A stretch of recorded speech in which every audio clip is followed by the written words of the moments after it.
Surpresang pinasok ng football superstar na si David Beckham ang bahay ni Aling Trinidad sa Tanawan, Leyte. Tuwang-tuwa ang pamilya. Ngayon lang daw nila nakita ang sikat na football star. Kahit ang anak na si Venus, napangiti kahit nagluluksa pa sa pagkamatay ng kapatid sa kasagsagan ng Bagyong Yolanda. Masaya po ako. Bakit? Kasi po nakasama ko po siya. Nangako raw ng tulong si David Beckham sa kanilang pamilya, pero sorpresa na lang daw ito. Tuwang-tuwa rin ang mga estudyante ng Santo Niño Elementary School sa Tanawan na binisita rin ni Beckham. Sa pambihirang pagkakataon, nakipaglaro pa si Beckham sa mga bata. Malaking karangalan naman para sa mga bata na makalaro ang football star. Si Edmark Busi na kindergarten sa eskwelahang ito, kinarga pa ni David habang naglalaro, maging ang goalkeeper na si Neville.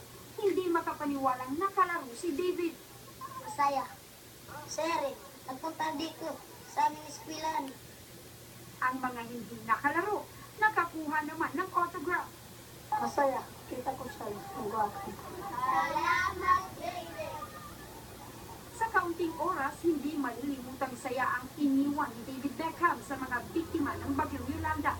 At dahil dito, nabigyan daw sila ng lakas ng loob at pag-asa na makabangon muli. Sharon Evita, Patrol ng Pilipino sa Leyte.